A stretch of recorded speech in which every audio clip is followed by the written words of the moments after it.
Y'all know what time it is. Y'all don't know, y'all better ask somebody. Hat on, suit on, looking like a dapper dog. Giving them all dressed like $1 million bucks. Diamond things in its cuffs. Y'all tell me who could it be but Steve Harvey? Yeah, listening to me. Put your hands together for Steve Harvey. Put your hands together. Steve Harvey. Steve Harvey, why don't you join in? Steve Harvey, get on, y'all. Better give me some eggs while I listen to Steve Harvey. Won't you join in with me? Come with me, help me say. You gotta turn it on, yeah. Turn it on. Steve Harvey in the morning, y'all. So y'all can hear me on. Turn it up. Steve Harvey in the morning, y'all. Yeah. Turn your radio on. You gotta turn your radio on. Turn your radio on. You gotta turn it on.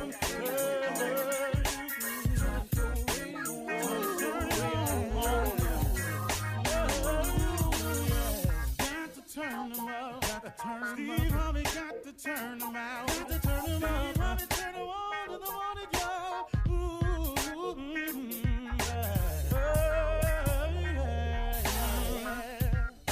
Come on, Steve. Come on. Do your thing, Big Daddy. I sure will. Good morning, everybody. Y'all listening to The Voice. Come on, dig me now. One and only. Steve Harvey got a radio show. Man, oh man, ain't God good? Yeah, he is. Hey, I want to remind everybody today that you got to keep pressing forward, man. I know it gets difficult out there sometimes, but you got to keep pressing forward. There's nothing else for you to do. The option of quitting, turning back, giving up, it cannot be there. The thoughts can pop into your head, but when they do, you got to pray about it. But you got to keep pressing forward. You got to keep it moving, man. I don't care how dark and dirty it get for you. You got to somehow summon it up within you to keep it moving, to keep pressing forward. Because the only way you're going to get it is you got to stay in the race. You know, you've heard it said 1,000 times, the race isn't given to the swift, but to him that endureth to the end. You got to stay with it, whatever it is. I don't know what it is for you, but whatever it is, you got to stay with it. Because quitting don't let you see the end result. Giving up don't let you see the end results. Turning back don't let you see the end. The only way to see the end results is you got to finish the race. You got to stay in the race because the victory may be nearer than it seems. There's a poem I learned in college under some stressful situations. I'll just say it like that.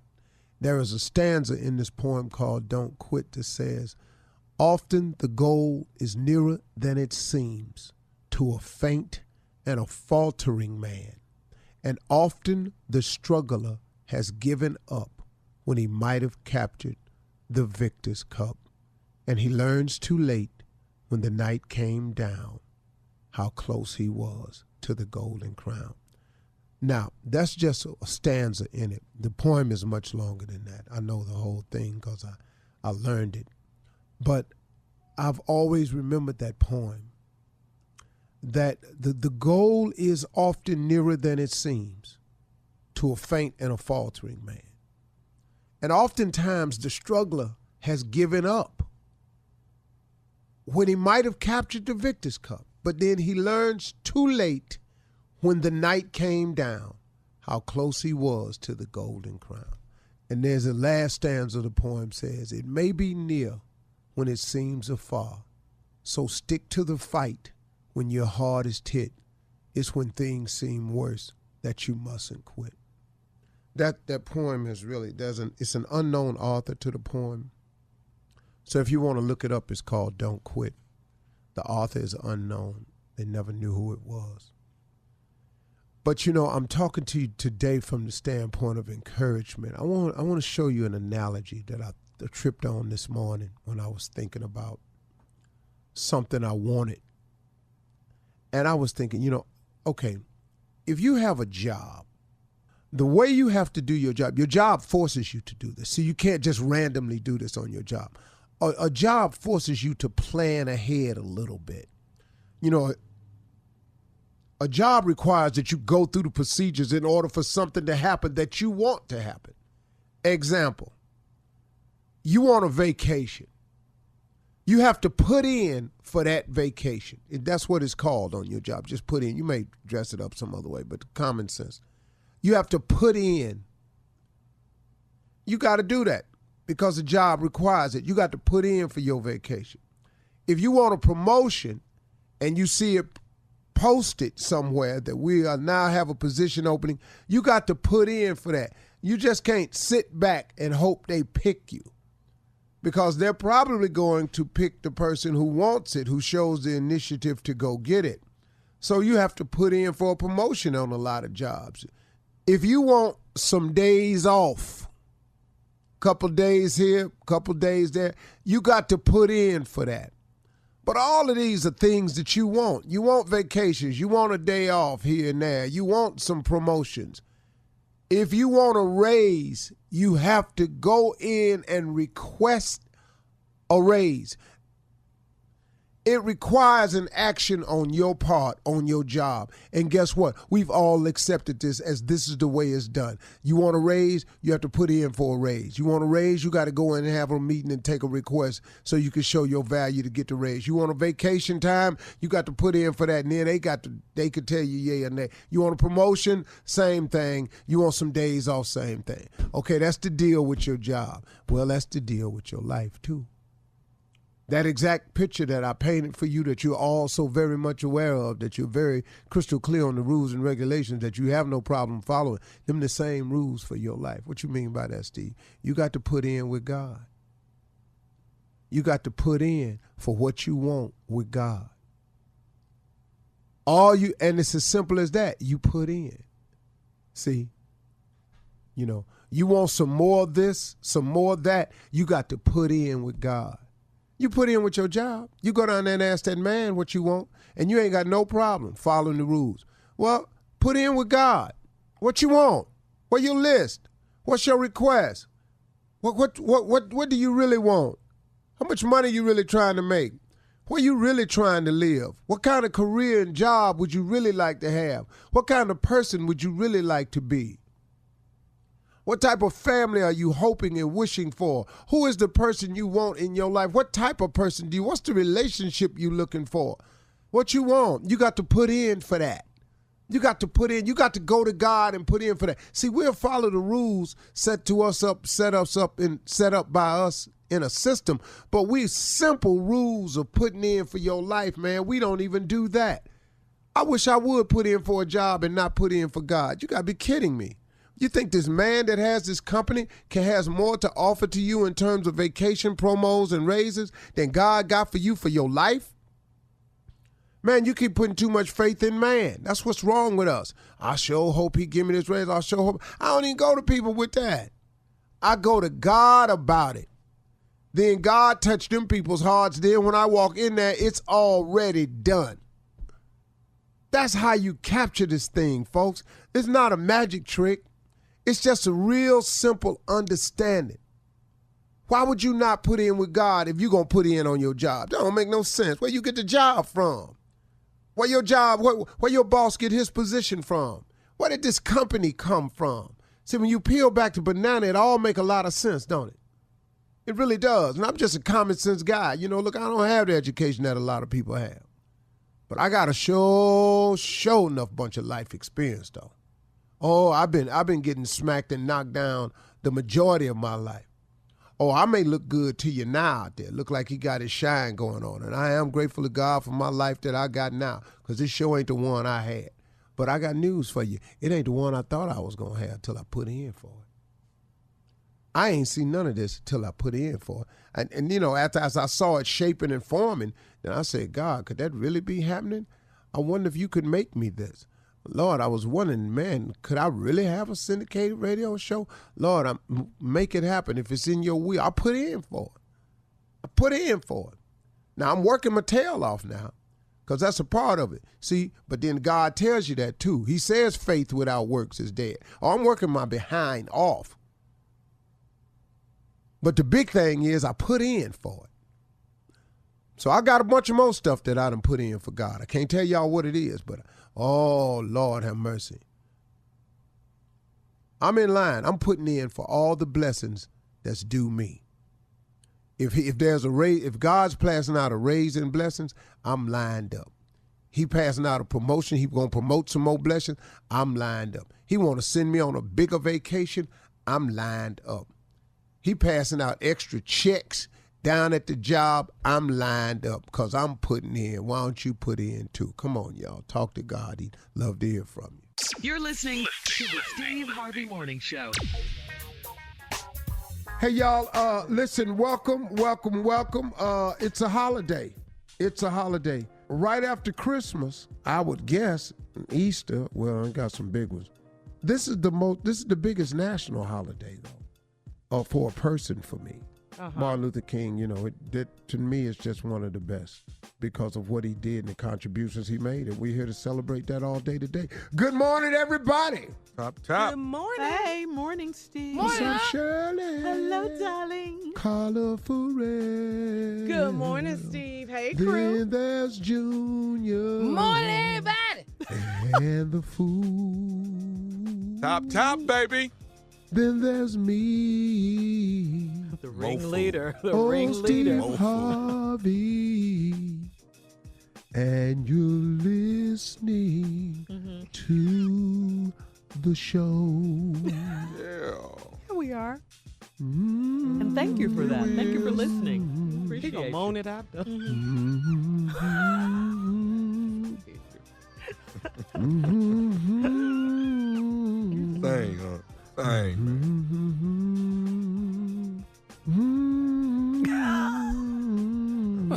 We got the hum.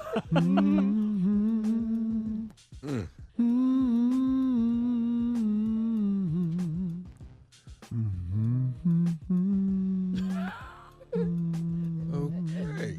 All right. The whole Thank thing, you. Hey, let me tell you something. I got one That of was the good. biggest. Let me tell you something. I got one of the strongest ass whoopings of my life one time. Uh-oh. My mama said, "Sing another note," and I went. Yeah, that's that good ass whooping coming. Oh, you just gonna be a smart man. She backhanded my black ass so hard. Sing another note. That's why my lips is the size they is today. I was just singing in that damn car. She said, "I'm so sick of you. Sing another note." I said, She reached up in the seat. And I'm her and my daddy driving, right? I'm on that hump. Because I'm sitting between my in the brother. middle, yeah. I'm on Like that that hump. Oh, My face over there anyway. Boy, shut up all that noise. Well, you sang another note.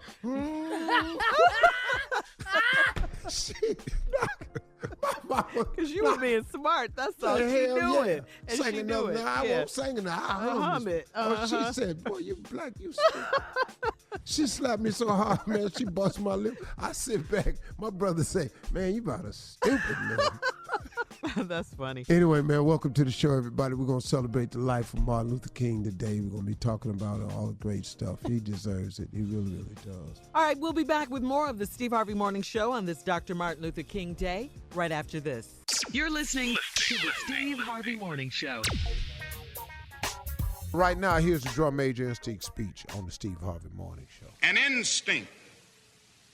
It's a kind of drum major instinct, a desire to be out front, a desire to lead the parade, a desire to be first. And it is something that runs the whole gamut of life. And so before we condemn them, let us see that we all have the drum major instinct. We all want to be important. to surpass others, to achieve distinction, to lead the parade. Alfred Adler, the great psychoanalyst, contends that this is the dominant impulse. Sigmund Freud used to contend that sex was the dominant impulse, and Adler came with a new argument saying that this quest for recognition, this desire for attention, this desire for distinction is the basic impulse, the basic drive of human life, this drum major instinct. And you know, we began early to ask life to put us first. Our first cry as a baby was a bid for attention. And all through childhood, the drum major impulse or instinct is a major obsession. Children ask life to grant them first place. They are a little bundle of ego. They have innately the drum major instinct. Now, in adult life, we still have it, and we really never get by it. We like to do something good, and you know, we like to be praised for it. Now, if you don't believe that, you just go on living life, and you will discover very soon that you like to be praised. Everybody likes it, as a matter of fact. And somehow this warm glow we feel when we are praised or when our name is in print is something of the vitamin A to our ego. Nobody is unhappy when they are praised, even if they know they don't deserve it, and even if they don't believe it. The only unhappy people about praise is when that praise is going too much towards somebody else. But everybody likes to be praised because of this real drum major instinct. Do you know that a lot of the race problem grows out of the drum major instinct? A need that some people have to feel superior. A need that some people have to feel that they are first and to feel that their white skin ordained them to be first. And they have said over and over again, in ways that we see with our own eyes. In fact, not too long ago, a man down in Mississippi said that God was a charter member of the White Citizens Council. And so God being the charter member means that everybody who's in that has a kind of divinity, a kind of superiority. And think of what has happened in history as a result of this perverted use of the drum major instinct. It's led to the most tragic prejudice, the most tragic expressions of man's inhumanity to man. I mean, not only does this thing go into the racial struggle, it goes into the struggle between nations. And I would submit to you this morning that what is wrong in the world today is that the nations of the world are engaged in a bitter, colossal contest for supremacy. And if something doesn't happen to stop this trend, I'm sorely afraid that we won't be here to talk about Jesus Christ and about God and about brotherhood too many more years. If somebody doesn't bring an end to this suicidal thrust that we see in the world today, none of us are going to be around, because somebody's going to make the mistake through our senseless blunderings of dropping a nuclear bomb somewhere, and then another one is going to drop. And don't let anybody fool you. This can happen within a matter of seconds. They have 20 megaton bombs in Russia right now that can destroy a city as big as New York in 3 seconds with everybody wiped away in every building. And we can do the same thing to Russia and China. But this is where we are drifted, and we are drifting there because nations are caught up with the drum major instinct. I must be first. I must be supreme. Our nation must rule the world. And I am sad to say that the nation in which we live is the supreme culprit. And I'm going to continue to say it to America because I love this country too much to see the drift that it has taken. God didn't call America to do what she's doing in the world now. God didn't call America to engage in a senseless, unjust war as the war in Vietnam. And we are criminals in that war. We have committed more war crimes almost than any nation in the world. And I'm going to continue to say it. And we won't stop it because of our pride and our arrogance as a nation. But God has a way of even putting nations in their place. The God that I worship has a way of saying, don't play with me. He has a way of saying, as the God of the Old Testament used to say to the Hebrews, don't play with me, Israel. Don't play with me, Babylon. Be still and know that I'm God.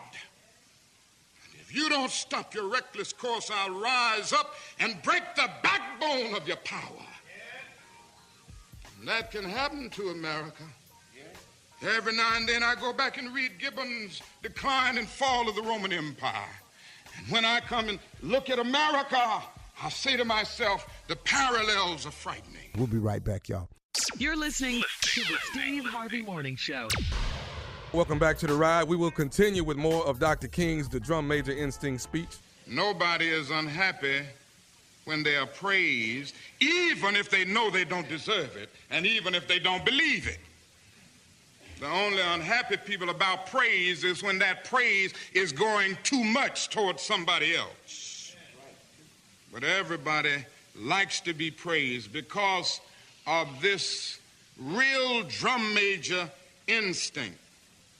Do you know that a lot of the race problem grows out of the drum major instinct? A need that some people have to feel superior. A need that some people have to feel that they are first and to feel that their white skin ordained them to be first. And they have said over and over again, in ways that we see with our own eyes. In fact, not too long ago, a man down in Mississippi said that God was a charter member of the White Citizens Council. And so God being the charter member means that everybody who's in that has a kind of divinity, a kind of superiority. And think of what has happened in history as a result of this perverted use of the drum major instinct. Has led to the most tragic prejudice, the most tragic expressions of man's inhumanity to man. I mean, not only does this thing go into the racial struggle, it goes into the struggle between nations. And I would submit to you this morning that what is wrong in the world today is that the nations of the world are engaged in a bitter, colossal contest for supremacy. And if something doesn't happen to stop this trend, I'm sorely afraid that we won't be here to talk about Jesus Christ and about God and about brotherhood too many more years. If somebody doesn't bring an end to this suicidal thrust that we see in the world today, none of us are going to be around because somebody's going to make the mistake through our senseless blunderings of dropping a nuclear bomb somewhere, and then another one is going to drop. And don't let anybody fool you. This can happen within a matter of seconds. They have 20 megaton bombs in Russia right now that can destroy a city as big as New York in 3 seconds with everybody wiped away in every building. And we can do the same thing to Russia and China. But this is where we are drifted, and we are drifting there because nations are caught up with the drum major instinct. I must be first. I must be supreme. Our nation must rule the world. And I am sad to say that the nation in which we live is the supreme culprit. And I'm going to continue to say it to America, because I love this country too much to see the drift that it has taken. God didn't call America to do what she's doing in the world now. God didn't call America to engage in a senseless, unjust war as the war in Vietnam. And we are criminals in that war. We have committed more war crimes almost than any nation in the world. And I'm going to continue to say it. And we won't stop it because of our pride and our arrogance as a nation. But God has a way of even putting nations in their place. The God that I worship has a way of saying, don't play with me. He has a way of saying, as the God of the Old Testament used to say to the Hebrews, don't play with me, Israel. Don't play with me, Babylon. Be still and know that I'm God. And if you don't stop your reckless course, I'll rise up and break the backbone of your power. And that can happen to America. Every now and then I go back and read Gibbon's Decline and Fall of the Roman Empire. And when I come and look at America, I say to myself, the parallels are frightening. We have perverted the drum major instinct. Every now and then, I guess we all think realistically about that day when we will be victimized with what is life's final common denominator. And that's something that we call death. We all think about it, and every now and then I think about my own death, and I think about my own funeral, and I don't think of it in a morbid sense. And every now and then I ask myself, what is it that I would want said? And I leave the word to you this morning. If any of you are around when I have to meet my day, I don't want a long funeral. And if you get somebody to deliver the eulogy, tell them not to talk too long. And every now and then I wonder what I want them to say. Tell them not to mention that I have a Nobel Peace Prize. That isn't important. Tell them not to mention that I have 300 or 400 other awards. That's not important. Tell them not to mention where I went to school. I'd like somebody to mention that day that Martin Luther King Jr. tried to give his life serving others. I'd like for somebody to say that day that Martin Luther King Jr. tried to love somebody. I want you to say that day that I tried to be right on the war question. I want you to be able to say that day that I did try to feed the hungry. I want you to be able to say that day that I did try in my life to clothe those who were naked. I want you to say on that day that I did try in my life to visit those who were in prison. I want you to say that I tried to love and serve humanity. Yes, if you want to say that I was a drum major, say that I was a drum major for justice. Say that I was a drum major for peace. I was a drum major for righteousness. And all of the other shallow things will not matter. I won't have any money to leave behind.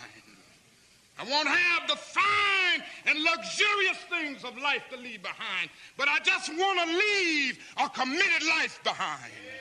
And that's all I want to say. If I can help somebody as I pass along, if I can cheer somebody with a word of song, if I can show somebody he's traveling wrong, then my living will not be in vain. if I can do my duty as a Christian ought, if I can bring salvation to a world once wrought, if I can spread the message as the Master taught, then my living will not be in vain. Yes, Jesus, I want to be on your right or your left side, not for any selfish reason. I want to be on your right or your left side, not in terms of some political kingdom or ambition, but I just want to be there in love and in justice and in truth. Attention, Steve Harvey Nation, on this King holiday, I want to see y'all giving back today, okay? In the words of Dr. King, what are you doing for others? So just go to any of my social media sites, my Facebook page, Instagram, or tweet me pictures of you doing community service helping others. Please don't just make this a day off. Make it a day on, okay? We'll be right back, y'all. You're listening to the Steve Harvey Morning Show. Happy King Day. We are here on 2019 King Holiday talking about racism. As you know, our president, Donald Trump, has denied being a racist. But the first half of Trump's presidency has been marked by racial controversy. The president has reportedly labeled African Americans nations as blank hole countries. In August 2017, Trump took heat for appearing to defend white nationalists after he said that there were very fine people on both sides. We all remember that. That was following the deadly protests in Charlottesville, Virginia. And this is the type of thing that activists, religious leaders, and scholars say that puts Trump's presidency in direct conflict with the legacy of Dr. King, who was assassinated April 4th, 1968, while trying to make America a more inclusive society. I don't think that Donald Trump is aware of the efforts and greatness of Martin Luther King. I don't expect him to say anything of any relevance at all. And if he does, he'll have to read it. Off the teleprompter. Yeah, because he certainly doesn't embody anything that this man was about. You know, this is the same dude that said Frederick Douglass has done some great things. You know, he actually thought Frederick Douglass was still alive. Yes, I remember that. Yeah. I remember. No, this dude right here wait is a minute. different. And they're doing great work. Yeah. This dude. I don't expect anything from him. Every president has mentioned it. If he mentions something, he's going to have to read it, and it will look like he's reading.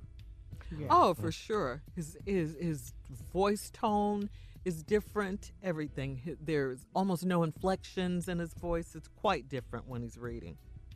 Yeah, but when he's off script, he's loud and boisterous in your face. And then when he tries to say. Right, but when he tries to read the teleprompter, he tries to be calm about it, but it's not genuine. It's not. He's just reading. He's just reading words. You don't believe what he's saying. Yeah, they're just words coming out of his mouth. Yeah, he's just not. So, you know, those of us who understand the legacy and what Martin Luther King, don't expect anything from the White House, no better than you've been getting. Don't get upset. You ain't got to be mad about it.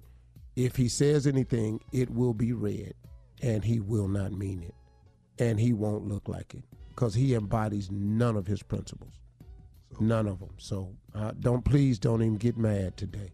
Let's just go on, celebrate the brother. Get on with it. It's just, I guess, you know, after the civil rights movement, this racial divide that we have in the country right now, this is where we are. Yep. And our leader, the president, is who's supposed to bring people together. He's the president for all people, the entire nation. Hey, let me explain something to you. Even this government shutdown, it's all done so he can posture himself up to feel this commitment to a minimum of Americans, a very, very minimum of Americans. Because I heard very clearly today some people who don't have any money, who were in line at a food bank, who, because they're federal employees, say, it's not fair to hold me hostage for a wall that I don't even know nothing about. That's true. So true. True. That's true. And that's true. exactly what's happened. And the president said he's not going to back down. And he's using them as a ploy. And he don't care how long these people hurt. This is his shutdown. Yeah. He asked for it. He said he'd do it. He did it. And now he's hurting these people, and he's going to ride it out. Oh, this is the worst. How is that more important than our Americans, our government workers, putting food on their table, paying their rent, paying their mortgage, their car notes, their children's tuition? How is that more important than that? I don't understand. Right. He does not know pain. He has never hurt before. He never done without. Good point, Tommy, because he doesn't know what it's like because he's never had to go through it. He hasn't missed a meal. Come on, man. But you're supposed to be Or the a car president note. of all people. Exactly. He's not. Select. He is simply the president for his base. Yeah. He says nothing for DACA. He says nothing for black people. He says nothing for whites who are not in his base. He says nothing on behalf of religious freedoms. All he does is negative policies. All of his policies are negative. He wants to tout this fabulous tax bill that he passed that ain't worth la-di-da when you get through looking at it. It's created a whole lot more debt for the country, which is the one thing Republicans are always beating the Democrats up about. Yep, but here he goes taxes. again. And so this guy is not. He's not, man. He's And he tried to take away our health care, Man, this dude, he don't even know what Obamacare is. He just wants to end it because Obama did it. How many times, do you know this is the first president who's used the former president as an example more times? Yeah. Everything, Yes. well, Obama did this and Obama said this and Obama did He's a this. sore loser. Yeah. And we're going to replace and repeal Obamacare because you don't know what Obamacare does. Right. Or he doesn't understand people that have preconditions, pre-existing conditions. I mean, If you asked him to explain Obamacare, he couldn't do it. I promise you he can't. He ain't read up on it. This man ain't read nothing. They say he doesn't read, yeah. He reads social media. That's it. And Twitter. He reads Twitter. He don't look at the news. That's it. He don't look at none of that. I just hope he don't get 4 more years. And I just hate the people that just not hate them, but just hate the fact that they let it go. Other Republicans let it go. No one calls him on his mistakes or his missteps. This could easily be fixed. It could be fixed. We'll be back with more of the Steve Harvey Morning Show at 20 after, right after this. You're listening to the Steve Harvey Morning Show. Today is King Holiday, and we're celebrating. Do you guys remember? When President Obama gave his farewell speech to the nation? It was an emotional speech that sought to comfort the country because a lot of Americans were on edge with the election of Donald Trump. You guys remember that, right? And here we are today. Government shutdown, racism, hatred. Boy, do we miss President Obama. Take a listen. Change only happens when ordinary people get involved and they get engaged and they come together to demand it. After 8 years as your president, I still believe that. And it's not just my belief. It's the beating heart of our American idea, our bold experiment in self-government. It's the conviction that we are all created equal, endowed by our Creator with certain unalienable rights, among them life, liberty, and the pursuit of happiness. It's the insistence that these rights, while self-evident, have never been self-executing. That we, the people, through the instrument of our democracy, can form a more perfect union. What a radical idea. The great gift that our founders gave to us. The freedom to chase our individual dreams through our sweat and toil and imagination, and the imperative to strive together as well to achieve a common good, a greater good. For 240 years, our nation's call to citizenship has given work and purpose to each new generation. It's what led patriots to choose republic over tyranny, pioneers to trek west, slaves to brave that makeshift railroad to freedom. It's what pulled immigrants and refugees across oceans and the Rio Grande. It's what pushed women to reach for the ballot It's what powered workers to organize. It's why GIs gave their lives at Omaha Beach, in Iwo Jima, Iraq, and Afghanistan. And why men and women from Selma to Stonewall were prepared to give theirs as well. So that's what we mean when we say America's exceptional. Not that our nation's been flawless from the start, but that we have shown the capacity to change and make life better for those who follow. Yes, our progress has been uneven. The work of democracy has always been hard. It's always been contentious. Sometimes it's been bloody. For every 2 steps forward, it often feels we take 1 step back. But the long sweep of America has been defined by forward motion, a constant widening of our founding creed to embrace all and not just some.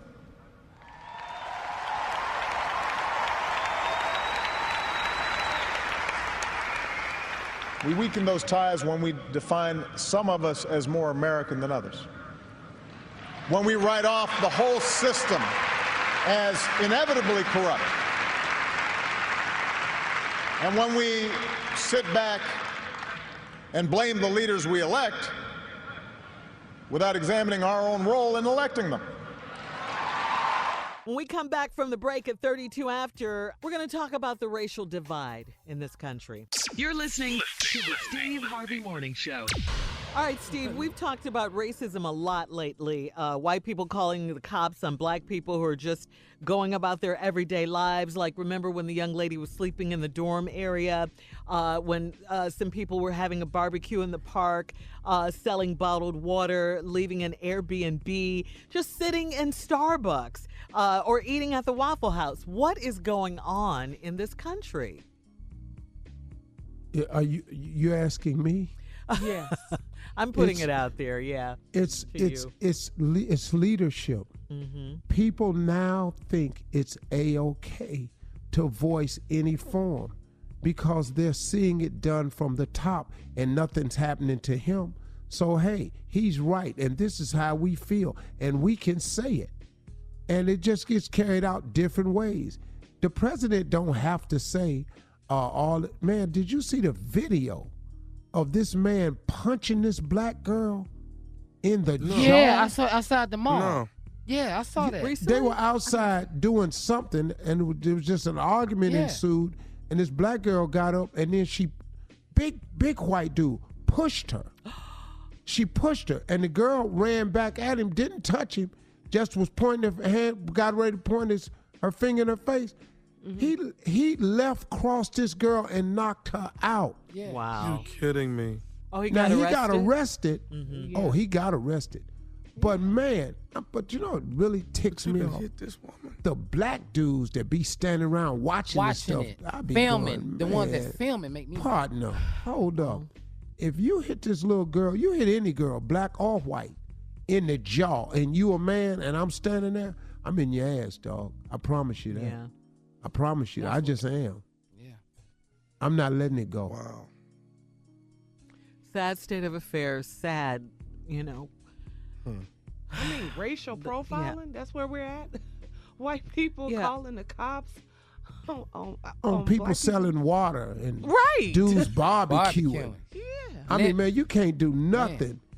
They're wrong. The little dude that she claimed felt her behind in the store. With the convenience store. Yeah, that's right. Yeah, and then they ran all of that stuff back and went. The footage, lady, security. Really? Yeah, she never apologized to this little black kid, nothing. Mm-mm. He just standing there crying. I didn't do that to you, A little kid, though. It was a little kid. Or how about living in the same building? I haven't gotten over them cutting this kid's braids out his head. You saw that? I saw that too, Tommy. That was right bananas, there. man. That was crazy. Wow. I've never seen that in my life. You gonna cut a kid's hair you know how people wear their hair now, man? Man. It gave him an advantage. His hair. That's what the ref said. It gave him an advantage. How? In wrestling. Your Who hair? wrestles No your advantage hair? whatsoever, man. None. There's no advantage to having hair. Now, unless y'all punching in the head and you calling it a cushion, Yeah. Yeah. you got nothing, man. I just said, man. That's crazy. These people, man. Wow. Or living in the same building. Yeah. Oh, yeah. The That's cop. crazy. The cop who shot the. In Dallas. Yeah. Remember Well, she that? killed Man, him. come Yeah, on, she man. killed him Yeah. Come on, man. You Come can't on. be at home. You can't be at home. in your own self house. Nothing. Yeah. Oh, man. Hmm. This is making me Be mad. careful out there. Yeah. Be real careful. Yeah. But like you said, Steve, it starts at the top. And I leader. really think that this president has created an atmosphere that's got us taking steps backwards. Mm-hmm. It just brought it out. It's always been there, you know what I mean? But at least people try to mask it. He's made it okay to say it out loud. And I have to just be honest, I really do. It stems from the top. It's just making people think that they have the ability to say this. But like the little brother had that T-shirt on, my favorite T-shirt says, "Don't let your president get your ass whooped." and we mean that. Yeah. It's going to be real with your partner. Yeah. All right, we'll be back with more of the Steve Harvey Morning Show on this Martin Luther King holiday right after this. You're listening to the Steve Harvey Morning Show. Coming up at the top of the hour, we're going to play excerpts from Dr. King's speech, I've Been to the Mountaintop. But right now, life's most persistent and urgent question is, what are you doing for others? These are the words of Martin Luther King Jr. as we celebrate his life, his legacy on Martin Luther King Jr. Day. Steve, now your foundation is very important to you and your wife, fostering children through excellence. And why is mentoring so important to you, Steve? Well, you know, it really hit me hard when my dad died. You know, when my father died, I was at the funeral, I was looking at his body, and I was just saying, man, if it wasn't for that dude right there, man, there's no way I'd be here today. He shaped me. Mm-hmm. And so on the plane ride home, I said, man, what do dudes do that ain't got no father? How do they get through this, man? This is crazy. How do they get through this? And I couldn't figure it out. I said, this got to be, and how are these women raising these boys without no daddies? I said, man, that's a huge problem. It's a lack of male role models in the world today. And that's how this Steve Harvey Foundation got started. I said, man, I got to mentor men. And I got to give Rashawn McDonald a piece of credit because he was sitting there. He said, man, you got that ranch, man. Why don't you do something with it? And I had bought that ranch thinking the whole time since I was homeless that I was going to accumulate all this land so no matter what happened in my life, I'd always have a piece of land I could go to and live on, you know, in spite of. That was my whole purpose. Little did I know God really wanted me to buy that land to change young boys' lives. And so that's what I did. And that was the birth of it. Wow.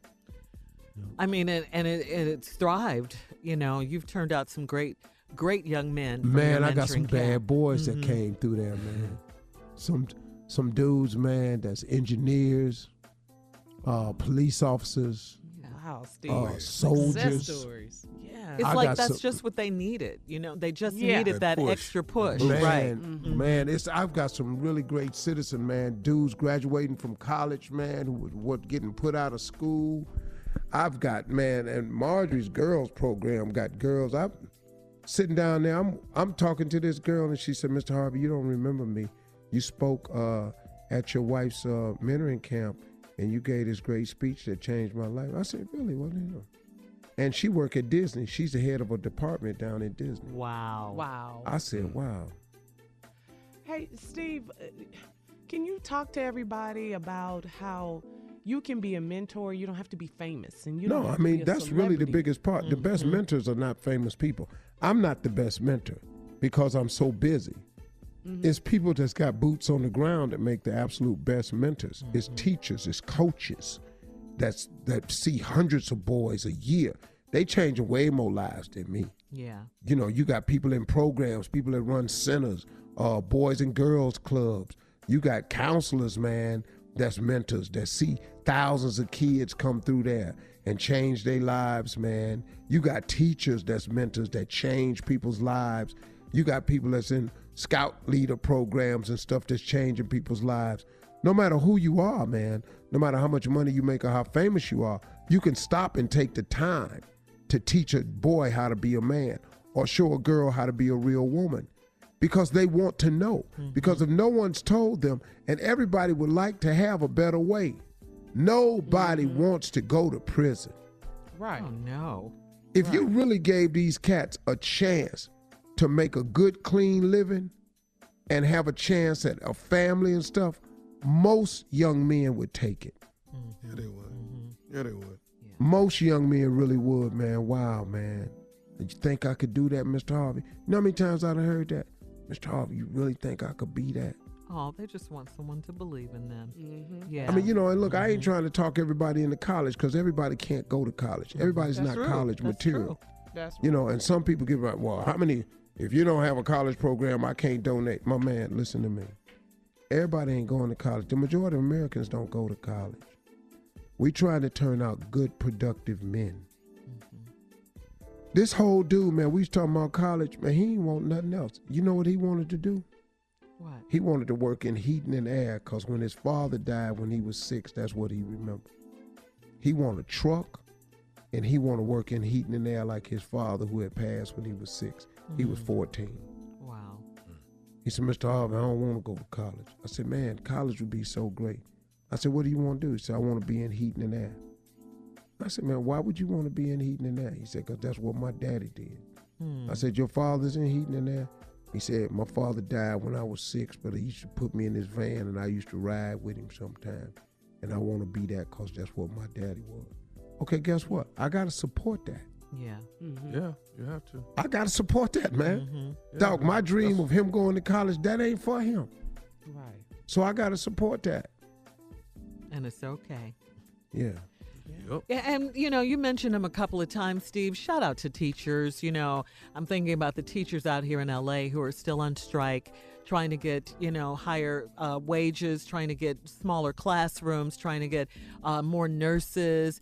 You know, just shout out to them because they're on the picket lines right now. You know. Yeah. Yeah.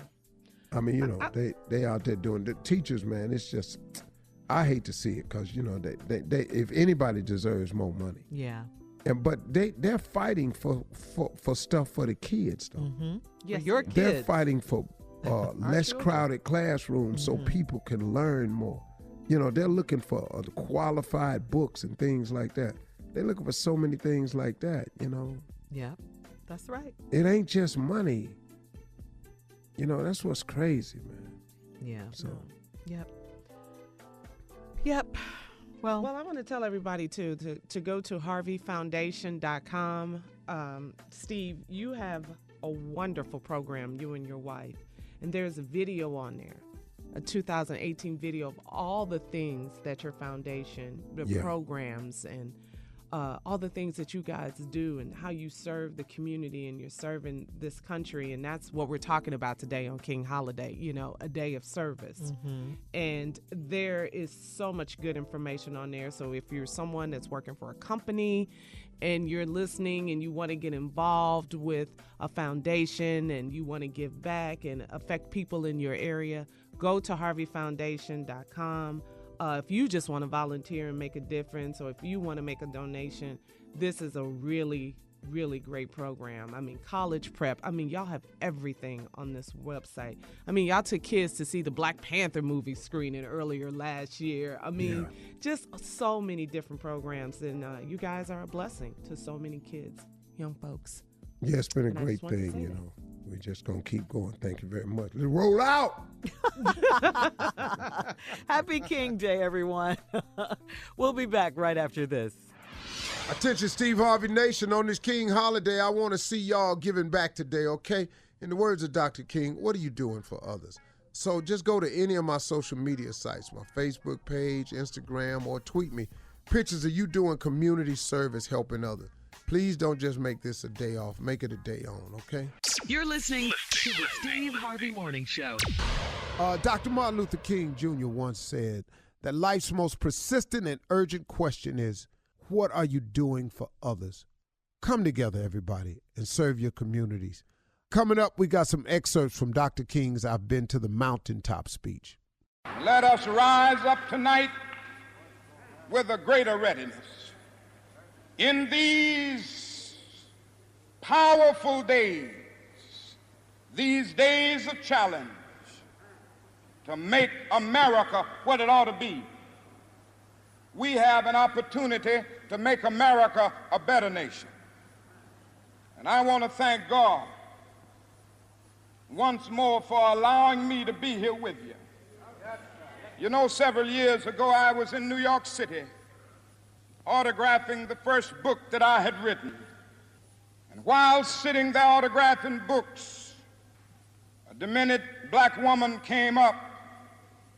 The only question I heard from her was, "Are you Martin Luther King?" And I was looking down writing, and I said, "Yes." The next minute, I felt something beating on my chest. Before I knew it, I had been stabbed by this demented woman. I was rushed to Harlem Hospital. It was a dark Saturday afternoon.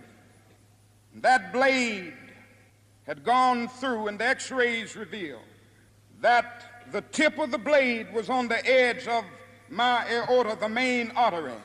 And once that's punctured, you're drowned in your own blood. That's the end of you. It came out in the New York Times the next morning that if I had merely sneezed, I would have died. Well, about 4 days later, they allowed me, after the operation, after my chest had been opened and the blade had been taken out, to move around in the wheelchair in the hospital. They allowed me to read some of the mail that came in, and from all over the states and the world, kind letters came in. I read a few, but one of them I will never forget. I had received one from the president and the vice president. I've forgotten what those telegrams said. I'd received a visit and a letter from the governor of New York, but I've forgotten what that letter said. Yes. But there was another letter that came from a little girl, a young girl, who was a student at the White Plains High School. And I looked at that letter, and I'll never forget it. It said simply, "Dear Dr. King, I am a 9th grade student at the White Plains High School." She said, "While it should not matter, I would like to mention that I'm a white girl. I read in the paper of your misfortune and of your suffering. And I read that if you had sneezed, you would have died. And I'm simply writing you to say that I'm so happy that you didn't sneeze. And I want to say tonight,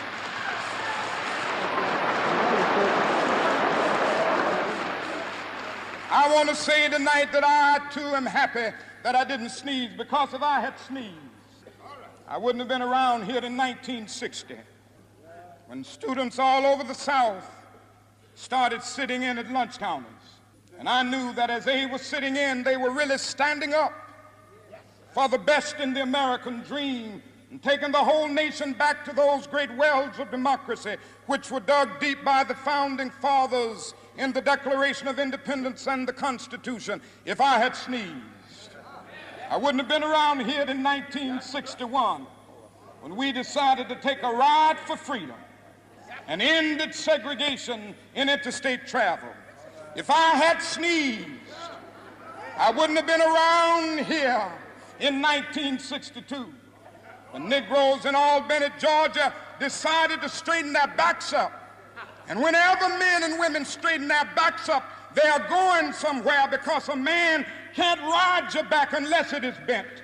If I had sneezed,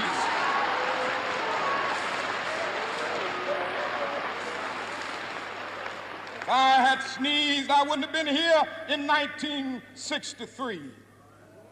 The black people of Birmingham, Alabama, aroused the conscience of this nation and brought into being the Civil Rights Bill. If I had sneezed, I wouldn't have had a chance later that year in August to try to tell America about a dream that I had had if I had sneezed.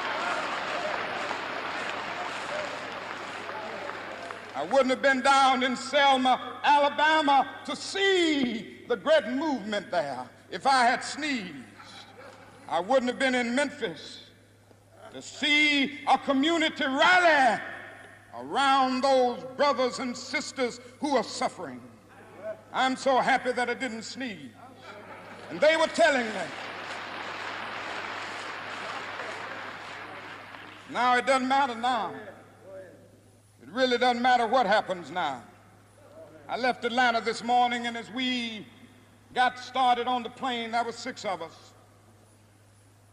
The pilot said over the public address system, "We are sorry for the delay, but we have Dr. Martin Luther King on the plane, and to be sure that all of the bags were checked, and to be sure that nothing would be wrong on the plane, we had to check out everything carefully, and we've had the plane protected and guarded all night." And then I got into Memphis, and some began to say the threats, or talk about the threats that were out. What would happen to me from some of our sick white brothers? Well, I don't know what will happen now. We've got some difficult days ahead, but it really doesn't matter with me now because I've been to the mountaintop. I don't mind. Like anybody, I would like to live a long life. Longevity has its place. But I'm not concerned about that now. I just want to do God's will. And He's allowed me to go up to the mountain. And I've looked over and I've seen the promised land. I may not get there with you, but I want you to know tonight that we as a people will get to the promised land.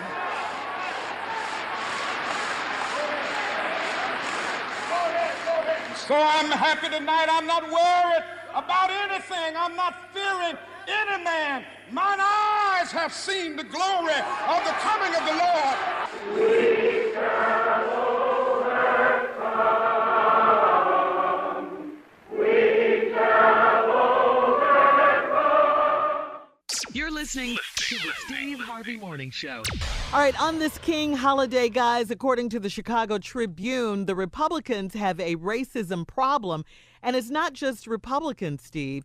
Steve King of Iowa, if you recall, in an interview with the New York Times, Republican Steve King reportedly wondered out loud, white nationalists, white supremacists, Western civilization, how did that language become offensive? Wow. It was just the latest in a long history of his racist comments.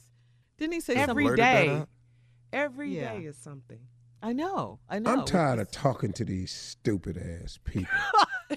I really am. How do you really feel? How do you really feel? I'm sick of it, man. I'm sick of hearing the ignorance that comes out of these people's mouths that's in all these elected positions. If you're that damn stupid and you're in an elected position, then it should cost you your job. Yeah. Because you can't sit up in front of people and expect us to have to look at you every damn week and you sitting up here wondering, why is white supremacy and white nationalism? When did that become bad language? When they start doing bad stuff, man. They've been wrong since they got here. This ain't news, but it ain't nothing wrong happening to you because you think you supreme. Right. You think you're superior. So you don't have a problem with it. But you don't never have a problem till it's happening to you. Getting back to Steve King for a moment, didn't he say these things never come up in his mind? He doesn't know how they came out of his mouth. That's the rebuttal. Yeah, please. Yeah, that was the rebuttal. Yeah. Sir. In front of trying Congress. to fix it. I was like, what? Sir. So how you blurt that out there? Yeah. Sir, do you know how many times I've said that? Yeah. Yeah, Man, we do. Get your ass out. Yeah. I was like, See, somebody said what? right there, Steve, did you just say get your ass out? And then I go, what? It came in my mind. I Yeah. don't know how I it don't came out know of my what mind. the hell. Yeah. Yeah, there you I don't go. know why I was saying ass. Yeah. Me? The article also stated that it's the GOP that's passing racist statewide voter identification laws in an attempt to keep African Americans away from the polls. The GOP voted to give billions of dollars in tax breaks to the wealthy while proposing drastic cuts to Medicare, Medicaid, Social Security. It's the GOP that has attempted to take sole credit for reducing the unemployment rate for African Americans when African Americans know full well that the downward trend began under President Barack Hussein Obama. Thank you. Yes. Now, let's stop all this foolishness now. Well, don't think we don't know now. Tell the truth if you're going to tell it. Well, that's the thing about the GOP and the Republicans. What kind of party are you now? Because when you have someone like Steve King Party of say Trump. these things, then it's like, and then you have the president. You're trying to say you don't stand for this, but you stand for that. But you have people in your party, and they say all these type of things. And So- you keep standing Republican behind. Party The party of Trump. doesn't stand for anything. That's what I mean. They stand for whatever keeps them in power, in position, Yep. and in money. Yeah. That's what they stand for, and they prove it over and over again. But I got news for you. They've always been that way. But you know what, though? There's always been some. Because all Republicans ain't bad people. I not want you to at understand all. that. No, certainly. John McCain, man, And the actually stood up and said stuff. That dude out in Arizona, that other one, that younger guy, he's pretty smart. He said some stuff. There's some people out there, man, that will just go, okay, wait a minute, man. What did you say? And will do the right thing. But the way it's going now, man, it's ugly. And we need for Republicans and Democrats to be able to work together. That's what's missing as well. Shirley, we can stop that ideal. Well, I because mean, yeah. they're not. Since Barack, It's not going to yeah. happen. Yeah. They're Well, it not. happened in the past. It happened. I mean, But Reagan they was known for start- going they- across, the room. They And- stopped that with Obama. yeah, they did. I know they did.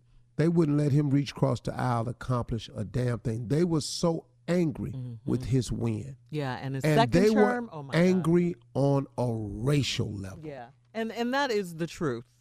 Period. Stop saying it ain't so, because that's exactly what happened. Yep.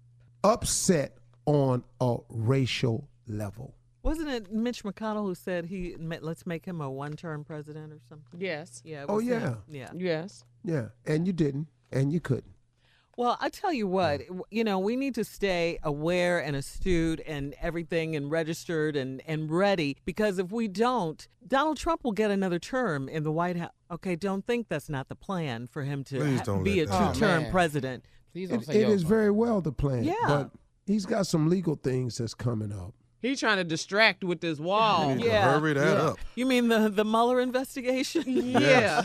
It's too many people around him going to jail. Flynn could go. Moniford could go. Cohen can go.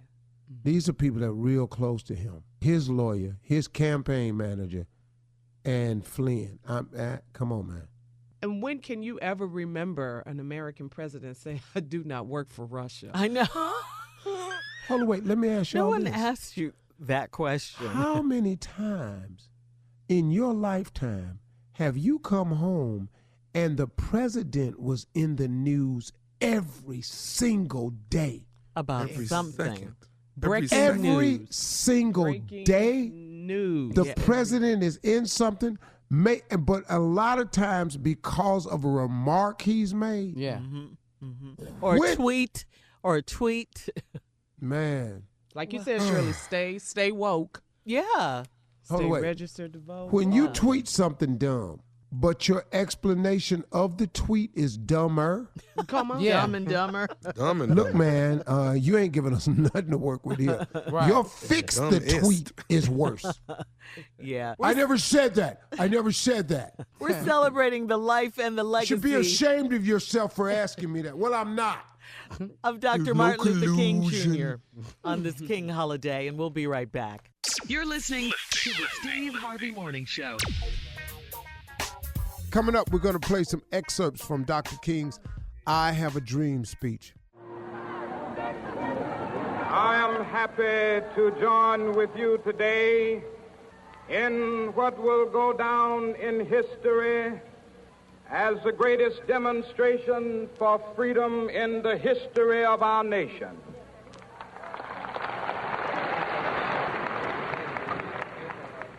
Five score years ago, a great American in whose symbolic shadow we stand today signed the Emancipation Proclamation.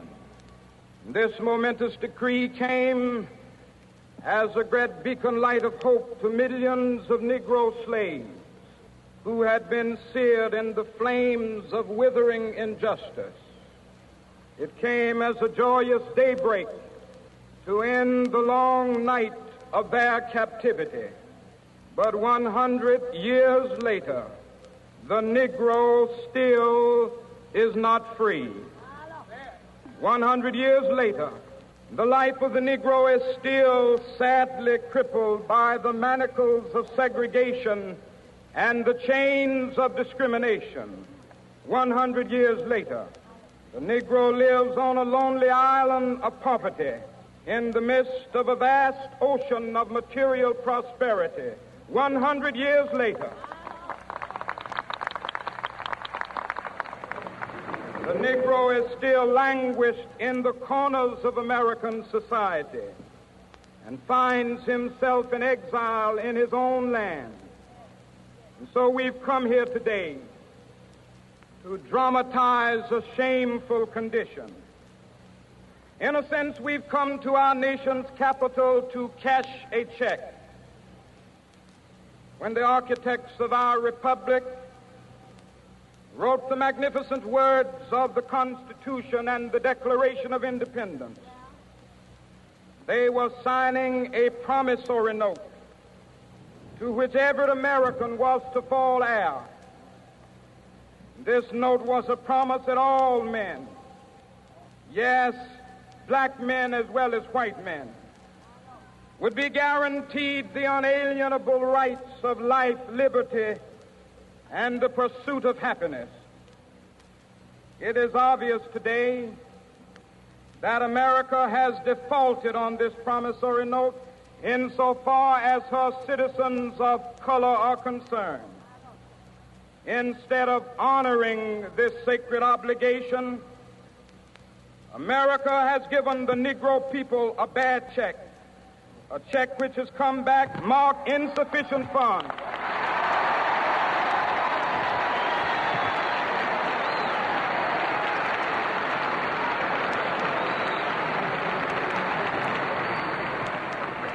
But we refuse to believe that the Bank of Justice is bankrupt.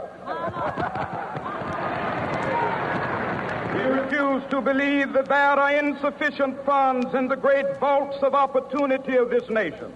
And so we've come to cash this check, a check that will give us upon demand the riches of freedom and the security of justice.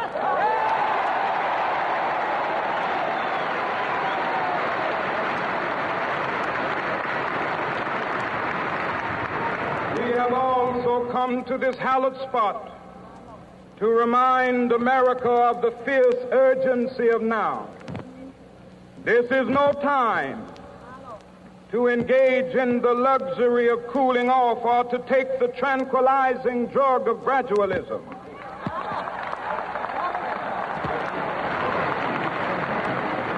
Now is the time to make real the promises of democracy. Now is the time to rise from the dark and desolate valley of segregation to the sunlit path of racial justice. Now is the time.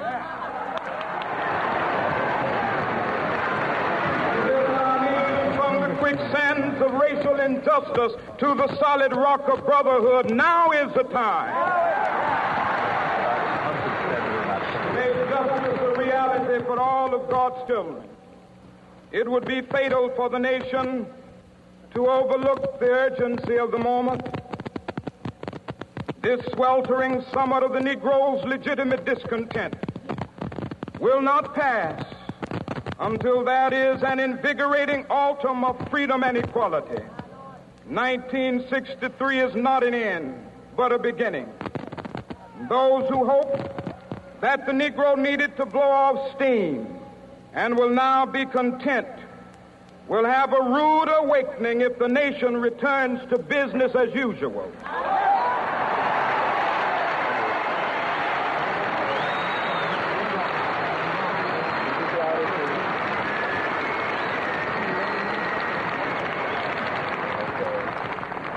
There will be neither rest nor tranquility in America until the Negro is granted his citizenship rights. The whirlwinds of revolt will continue to shake the foundations of our nation until the bright day of justice emerges. But that is something that I must say to my people who stand on the warm threshold which leads into the palace of justice. In the process of gaining our rightful place, we must not be guilty of wrongful deeds. Let us not seek to satisfy our thirst for freedom by drinking from the cup of bitterness and hatred.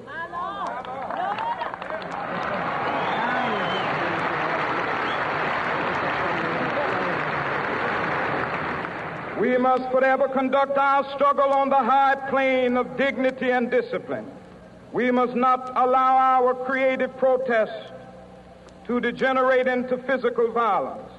Again and again, we must rise to the majestic heights of meeting physical force with soul force. The marvelous new militancy which has engulfed the Negro community must not lead us to a distrust of all white people. For many of our white brothers, as evidenced by their presence here today, have come to realize that their destiny is tied up with our destiny.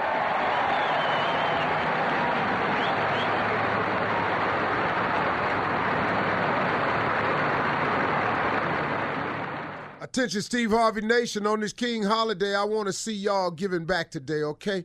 In the words of Dr. King, what are you doing for others? So just go to any of my social media sites, my Facebook page, Instagram, or tweet me pictures of you doing community service helping others. Please don't just make this a day off. Make it a day on, okay? When we come back, we got more Dr. King's I Have a Dream speech. You're listening to the Steve Harvey Morning Show. Right now, as promised, we're going to play some of Dr. King's I Have a Dream speech, which he delivered on the steps of the Lincoln Memorial back in 1963. They have come to realize that their freedom is inextricably bound to our freedom. We cannot walk alone. And as we walk, we must make the pledge that we shall always march ahead. We cannot turn back. There are those who are asking the devotees of civil rights, when will you be satisfied?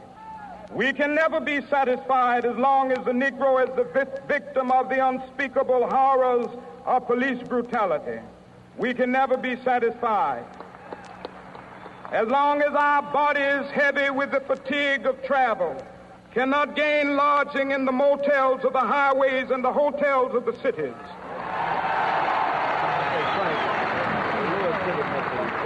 We cannot be satisfied as long as the Negro's basic mobility is from a smaller ghetto to a larger one. We can never be satisfied as long as our children are stripped of their selfhood and robbed of their dignity for whites only. We cannot be satisfied as long as a Negro in Mississippi cannot vote and a Negro in New York believes he has nothing for which to vote.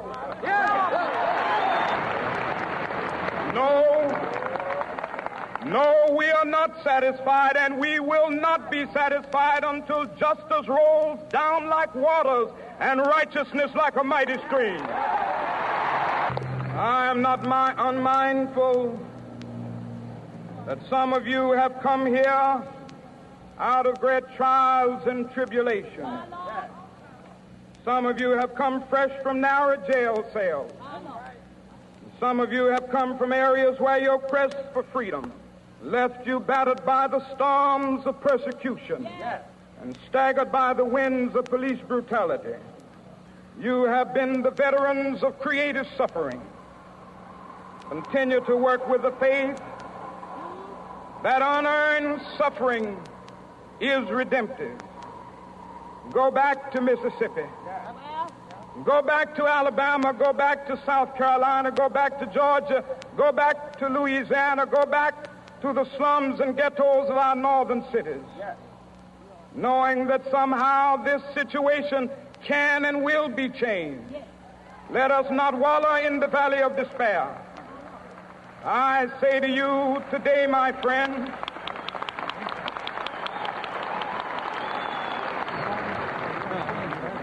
so even though we face the difficulties of today and tomorrow, I still have a dream. It is a dream deeply rooted in the American dream. I have a dream that one day this nation will rise up and live out the true meaning of its creed. We hold these truths to be self-evident, that all men are created equal.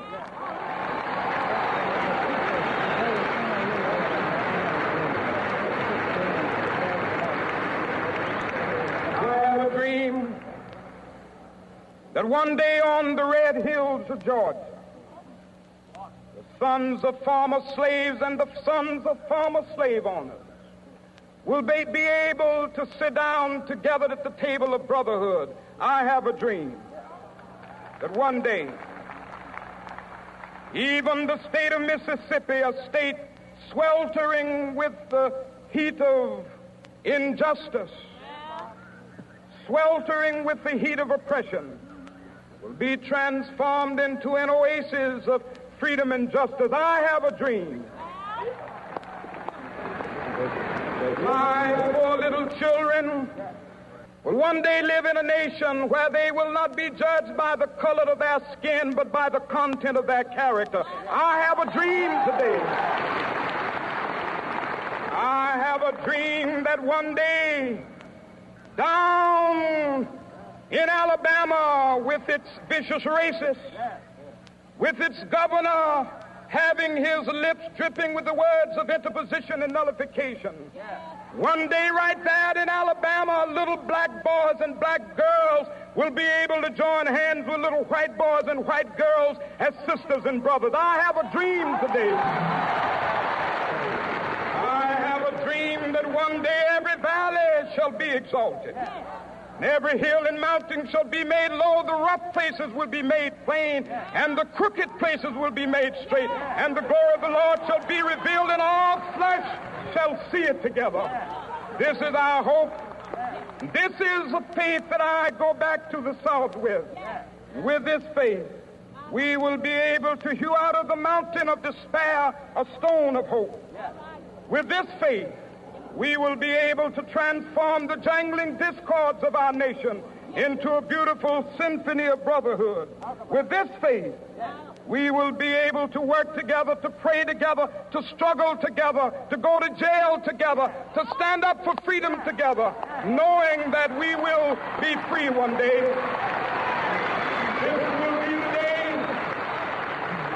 This will be the day when all of God's children will be able to sing with new meaning, my country, tears of thee. Sweet land of liberty, of thee I sing. Land where my fathers died, land of the pilgrim's pride. From every mountainside, let freedom ring. And if America is to be a great nation, this must become true. And so let freedom ring.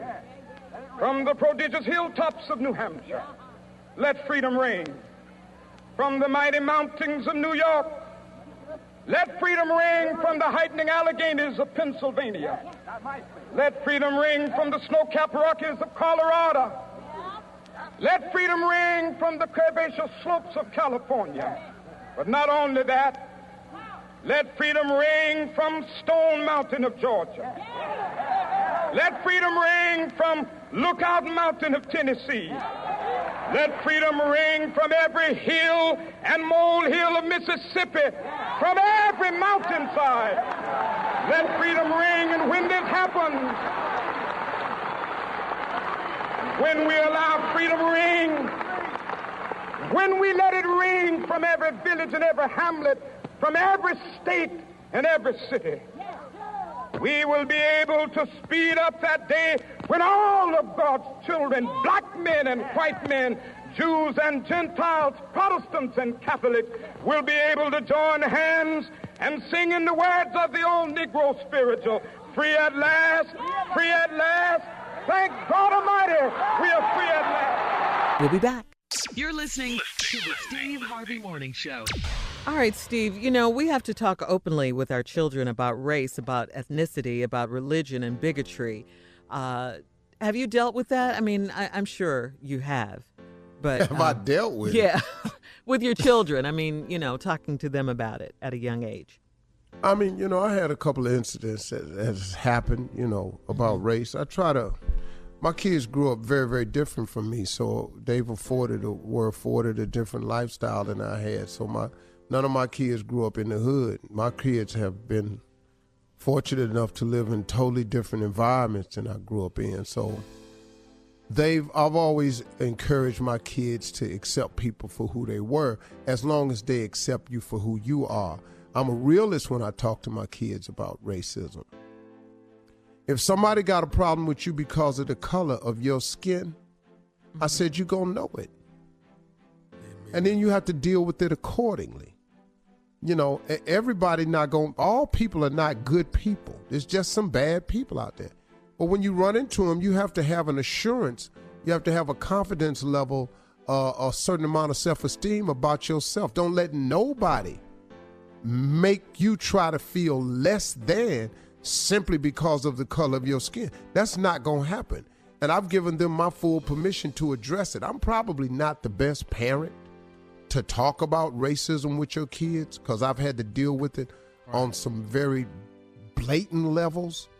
You know, I've seen it from some really dark angles, man. And so I've just always had my kids in a position where they deal with it if they see it. You know, if they're confronted with it, deal with it. Be courageous about it. Don't put yourself in a life-threatening situation about it, but be courageous about it. But my kids are open to people. You know, they accept people for who they are. They don't have hang-ups when it comes to race, you know. Right. My son's wife has biracial parents. My son's wife has biracial parents. And, you know, we all eat. We all celebrate holidays. We don't have a problem with that. It's very simple to me. If you cool to me, I'm cool with you. That's it. I don't do good with people who don't. I don't do good with racism. I just don't. I'm not the best person to talk about it. Because if you extend it to me, I hate to say this, but I give it back to you. Full-fledged. Yeah. Well, okay, this Probably is King ain't the best Day. thing to say Yeah, on this is MLK King Day. Day, guys. I think racism will be with us until the end of time. But I hate to hear that, but I do. probably true. Yeah. Now, the sad thing about it is because of this presidency, racism has reared its ugly head and kind of felt like a little bit better about doing it, seems like.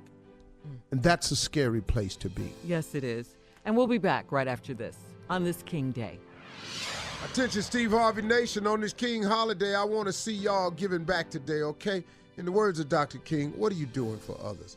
So just go to any of my social media sites, my Facebook page, Instagram, or tweet me pictures of you doing community service helping others. Please don't just make this a day off. Make it a day on, okay? You're listening to the Steve Harvey Morning Show. Happy King Day. We are here on 2019 King Holiday talking about racism. As you know, our president, Donald Trump, has denied being a racist. But the first half of Trump's presidency has been marked by racial controversy. The president has reportedly labeled African Americans nations as blank hole countries. In August 2017, Trump took heat for appearing to defend white nationalists after he said that there were very fine people on both sides. We all remember that. That was following the deadly protests in Charlottesville, Virginia. And this is the type of thing that activists, religious leaders, and scholars say that puts Trump's presidency in direct conflict with the legacy of Dr. King, who was assassinated April 4th, 1968, while trying to make America a more inclusive society. Well, I don't think that Donald Trump is aware of the efforts and greatness of Martin Luther King. I don't expect him to say anything of any relevance at all. And if he does, he'll have to read it. Off the teleprompter? Yeah, because he certainly reading. doesn't embody anything that this man was about. You know, this is the same dude that said Frederick Douglass has done some great things. You know, he actually thought Frederick Douglass was still alive. Yes, I remember that. Yeah. I remember. No, this dude right here Wait is a minute. different. And they're doing great work. Yeah. This dude. I don't expect anything from him. Every president has mentioned it. If he mentions something, he's going to have to read it, and it will look like he's reading. Yeah. Oh, for sure. His voice tone is different. Everything. There's almost no inflections in his voice. It's quite different when he's reading. Yeah, but when he's off script, he's loud and Boisterous in your face. and And Because then he when don't he know tries what to say. Right, but when he tries to read the teleprompter, he tries to be calm about it, Yeah. but it's not genuine. It's He's not. just reading. He's just Yeah, reading you words. don't believe what he's saying. Yeah, they're just words coming out of his mouth. Yeah, he's just not. So, you know, those of us who understand the legacy and what Martin Luther King, don't expect anything from the White House, no better than you've been getting. Don't get upset. You ain't got to be mad about it. If he says anything, it will be read, and he will not mean it. And he won't look like it because he embodies none of his principles. None of them. So don't even get mad today. Let's just go on, celebrate the brother. Get on with it. It's just, I guess, you know, after the civil rights movement, this racial divide that we have in the country right now, this is where we are. Yep. And our leader, the president, is, Who's supposed to bring people together. He's the president for all people, the entire nation. Hey, let me explain something to you. Even this government shutdown, it's all done so he can posture himself up to feel this commitment to a minimum of Americans, a very, very minimum of Americans. Because I heard very clearly today some people who don't have any money, who were in line at a food bank, because they're federal employees, say, it's not fair to hold me hostage for a wall that I don't even know nothing about. that's True. so true. True. That's True. so And that's true. exactly what's happened. All right, Steve, coming up, closing remarks right after this.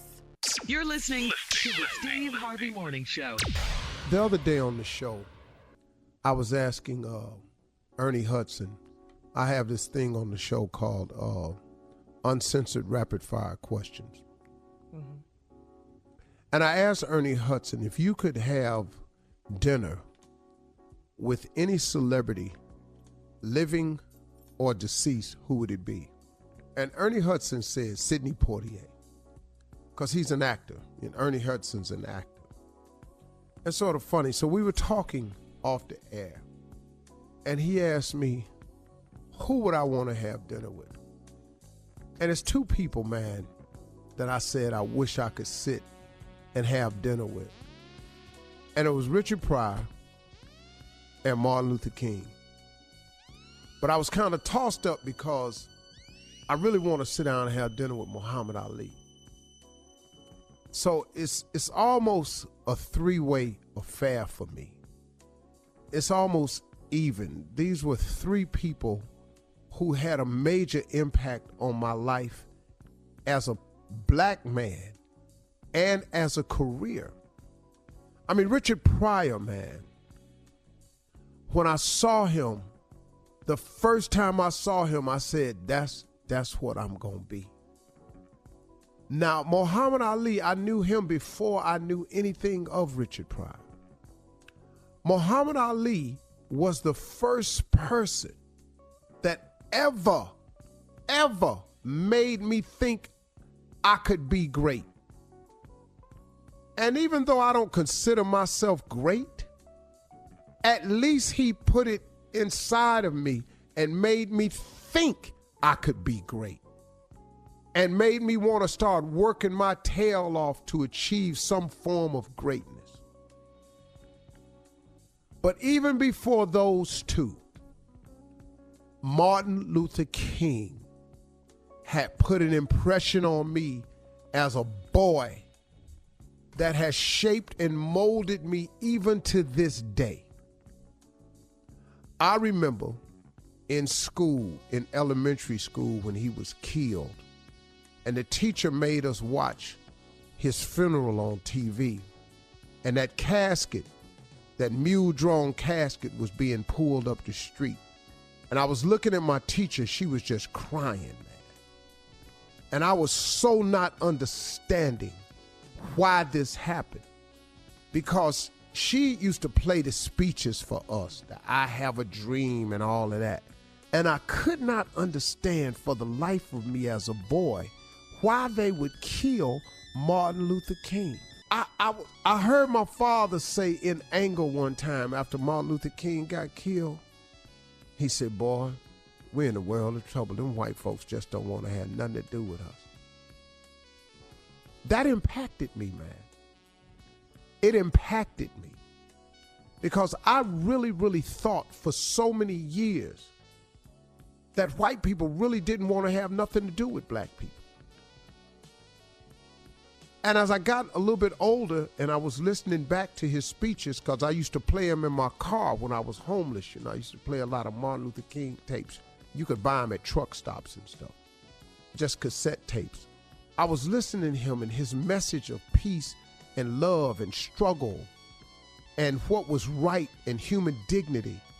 It started reshaping me, and I began to think, I said, okay, he can't be talking about all of us and all. It's just a few people that don't want this to work. And so that started reshaping me also. He was so impactful with what he said to us as a people that how in the world has this black man, with his message of love and submission and strength, caused so many changes in laws, affirmative action, so many things of that nature? It caused a lot of people to view us differently. When Bull Connors turned those fire hoses on us in Birmingham, Alabama, it made America see what America really was. And America had to change a little bit, you know what I mean? And we still got a long way to go. But I look back at Martin Luther King and all he stood for and what he did. He's just one of the greatest people of my time. Now, you may have a different opinion, but this is just mine.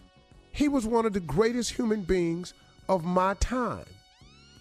I don't know anybody that's made a bigger contribution to this world than him.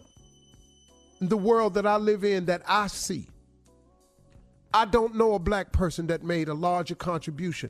I don't know a white person. I don't know a person that's made a larger contribution that was human. I just don't. That's just my opinion. It's powerful. So when they asked me who I wanted to have dinner with, if I could sit down with them three people right there, Muhammad Ali, Richard Pryor, and Martin Luther King, that's pretty much me. I would like to think of myself as a combination of those three people. My career was patterned after Richard Pryor. I just wanted to be funny. Nobody will ever be Richard Pryor funny, but you know what I mean? That's what I wanted to be. I try to be a decent person, as was Martin Luther King. I try to help and inspire people.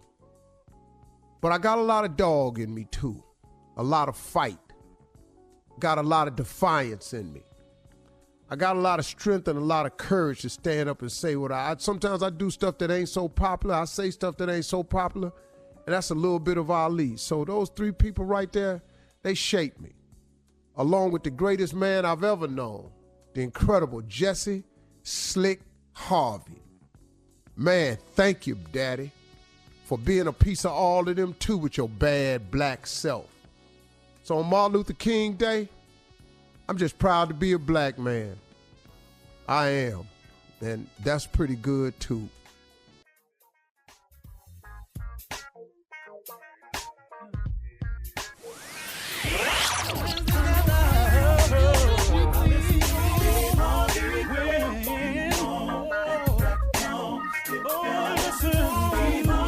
For all Steve Harvey contests, no purchase necessary, void where prohibited. Participants must be legal U.S. residents at least 18 years old unless otherwise stated. For complete contest rules, visit steveharveyfm.com. You're listening to the Steve Harvey Morning Show.